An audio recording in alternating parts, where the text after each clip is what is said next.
everybody, welcome to the show. My name is Amanda Ostrander. I'm a teacher-turned-homeschool mom, and this is Raising A to Z, a place where we talk about all things homeschooling.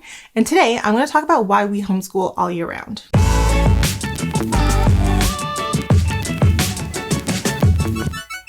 So we have been homeschooling for almost 6 years now, and when we started with kind of a more traditional academic school year schedule, meaning our kids started school type activities in September. They kind of wrap them up in like the end of May, early June, and then we would take the whole summer off. And over the past 6 years, that has shifted and changed. Past 3 years almost, we have been doing almost exclusively a year-round homeschooling model. And we love it. I love it as a mom. My kids don't really know the difference anymore, so they just think it's normal. And we're seeing a lot of really great benefits that come out of year-round homeschooling. And so at this time of year, kind of May and June, when people are starting to think about what their summer plans are, I start getting a lot of questions about what our plans as homeschoolers are for the summer. And some people are really surprised when I say, oh, well, we just kind of continue homeschooling through the summer. And I get a couple different reactions. Either A, people who don't homeschool their kids typically are like, oh, you're poor children. But then people who do homeschool are like, oh, why? Tell me more. Should I be doing this? So first off, I'm going to address my kids are fine. They're totally fine. They love it. They get so much more free time throughout the year. It's great. Don't worry about my kids. They don't really mind homeschooling over the summer. In terms of people who actually are asking legitimate questions of like, why do you homeschool over the summer? Are there benefits? This is all for you. There are definitely some great benefits to homeschooling all year round, and I'm going to talk about those. If you don't want to homeschool all year round, that's fine. There's nothing wrong with following an academic schedule. 100% it is a great option. I'm just doing this kind of chat because I do get a lot of questions about why we have chosen to do it and what some of the benefits of doing it all year round are. But there is no one way to homeschool, and there is no one right academic schedule that's going to work for your kids. So you do what's best for your family. I'm just going to explain why year-round homeschooling works and benefits us. There's really kind of like 5 or 6 different reasons why we homeschool all year round. Number one is it basically eliminates learning loss. If you have ever done anything in the academic circles, especially come like June and September in the education world, you would know and hear the term learning loss, which is essentially when children lose or regress in skills between the end of June when school ends and when they go back to school in the fall. According to statistics and research, public school kids lose on average 1 month of reading skills over the summer and up to 3 months of math skills over the summer. Now, I personally think this is a little bit of a misnomer. I don't think these kids are necessarily losing it. I think there's a combination of they didn't learn it in the first place. So they basically just memorized it, spit it out, and it's gone now that they don't need to use it. Or they're taking a long time for those things to kick back in because it's been out of use for so long. The same way that like getting on a bike in the spring, it feels a little awkward and a little uncomfortable, and there's some like growing pains because you haven't ridden a bike in 6 months. I live in Canada. It's 6 months of winter. The same way that you have kind of those growing pains, things feel weird, they feel awkward. Sometimes you have to remember how to do something a little bit and you're like, oh yeah, that's how I do it.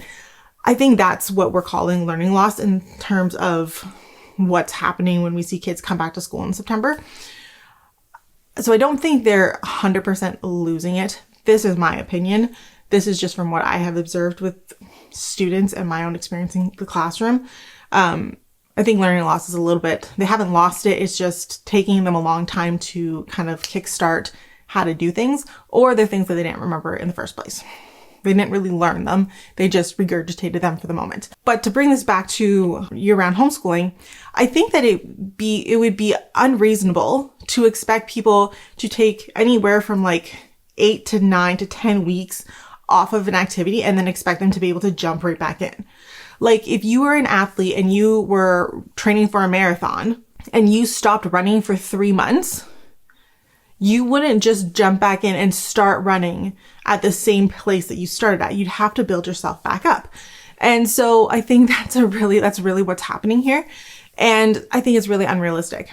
But when you're year-round homeschooling, You don't deal with that. You aren't taking these ginormous breaks, 8, 9, 10 weeks off, and then expecting kids to be able to do exactly what they were doing when they finished the school year. I think it's a really unreasonable expectation, but that's an expectation I don't even have to consider because I homeschool all year round. So my kids they're not losing those skills. They're not practicing their math skills like addition and multiplication. They are reading on a regular basis. They're writing on a regular basis. And so when it comes back to the fall, they've been doing these things regularly throughout the summer. It's not a huge shock to their system. It's not a huge shock to their brains when things kick back up. Everything is already fresh and we just continue moving on. So I do find that we have a much smoother transition into the fall season because we homeschool year round. Number 2, year-round homeschooling is much more realistic in terms of lifestyle. Unless your kid is going to be a teacher or work in the education field, there is very little chance that they are going to have the summer off as an adult. Like, unless you're a teacher or a principal, you are not going to have 9 weeks off every summer. Training our kids to have that expectation for the first 18 years of their life and then expect them to give it up and to like move on and do other things, I think is a bit problematic. It's not realistically preparing our kids for what real life is like. And I think that is also preparing them to struggle with work and life balances. Because when you spend so much time living for the weekend or living for the summer, you forget how you can also just be happy and live for every day. My mom always says, every day we work and play. That's kind of the motto of our home. And so by doing this, I'm hoping, and by seeing that my kids will hopefully have a better balance when it comes to their life later on, that they're not just living for the summer and they're not upset or struggling to find balance when the weather is nice and they have to work or things like that. So it's not necessarily promoting a realistic life for the vast majority of kids when it comes time to be adults. And as parents, we should be preparing our kids for adult life. And that can start as early as now, 6, 7, 8, 9. We can start doing that. And this is one of the ways that we do that.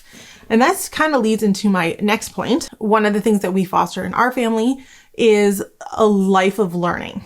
And what I mean by that is when you see kids in public schools, often you see a disconnect between I'm not in school, therefore I don't need to learn.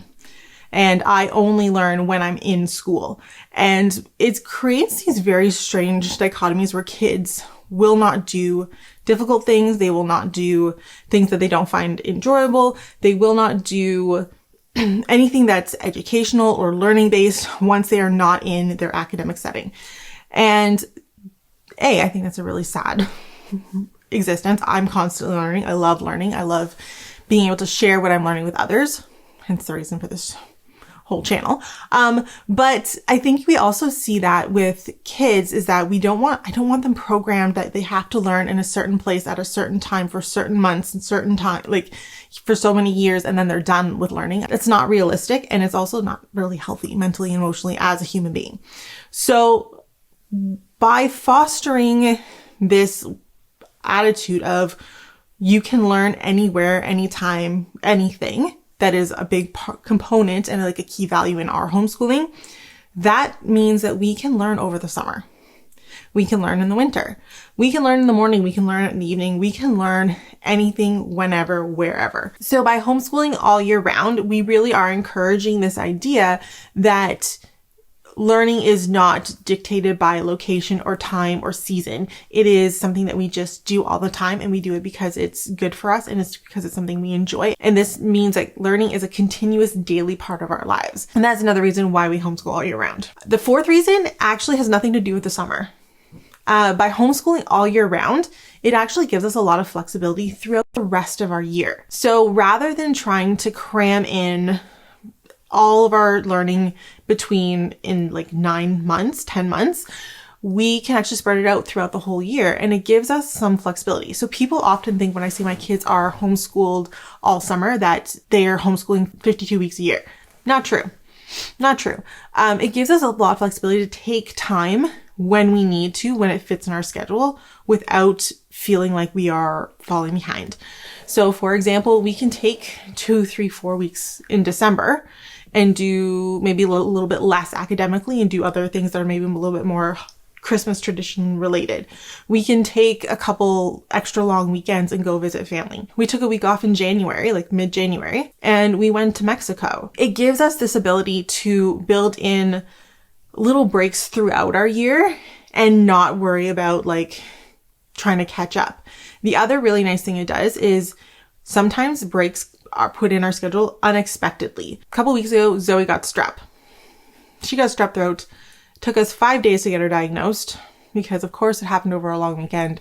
And when we finally got to the clinic, the doctor was like, no, she's fine.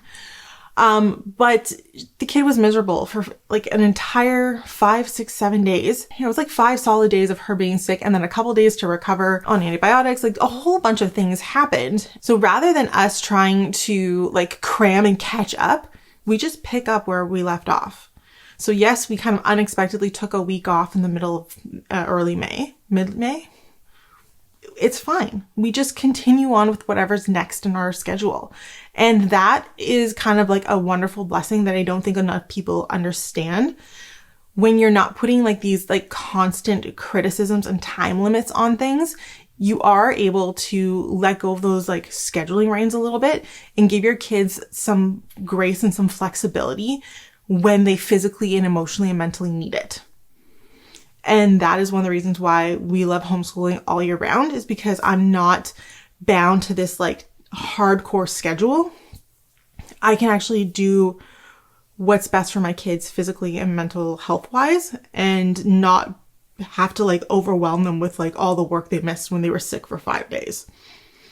So that is one of the reasons why we love homeschooling all year round. Number 5, homeschooling all year round makes our Septembers a lot easier.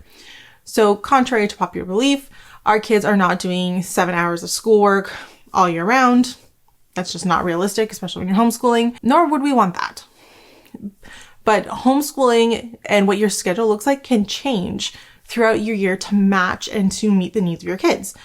And so our summer schedule looks very different than our fall schedule. But because we are doing things that kind of continue all year round, we do find that when we come back to a time in the year, like September, October, when we are a little bit more academically inclined, or when it's, you know, kind of getting cold and we are doing a little bit more actual schoolwork in the house, it's a lot easier to transition them into that kind of a little bit heavier workload because they've been doing stuff all year round. If we come back to this idea of like a runner, when they run a race, they are like, obviously there's a whole training program and schedule and everything. If they have 3 months off between races, it's going to look very different, you know, at certain points during their season because they don't want to overtrain, but they also like need to like take little breaks. They might pick back up at certain times of the year. That's kind of what we're doing here. So while we're not running 5K a day, we are maybe running 2K a day and just kind of keeping that pace of like, yeah, this is something we do regularly. We are keeping the habits, we're keeping the routines. And then when it's starting to getting a little bit more serious, we might like up it to like 3K and then the next time 4K. And then we're up to like our 5K daily run speed or whatever it is. So that's kind of what we do when it comes to summer homeschooling. We do a lot less academically over the summer than we do, for example, in September and October. But because it's a consistent routine, when it's time to like up the ante of like, yeah, we're going to do a little bit more today than we've been doing, it's a much less of a struggle to do an hour and a half or 2 hours of schoolwork when you've already been doing an hour every day compared to 0 hours and now having to do 2. It's a much less of a struggle and it just makes our whole year a little bit easier, but particularly does make September and back to school season much easier for us. And then finally, our kids aren't deprived of summer just because we homeschool all year round. People are often concerned when they hear that I homeschool all year round. But when I explain to them the kind of math of it, it makes a lot more sense. So our kids only do about an hour of homeschooling a day over the summer because our summer schedule is different to allow for some more accommodations and more flexibility and to allow for us to enjoy the nicer weather. Like that's just, it is what it is.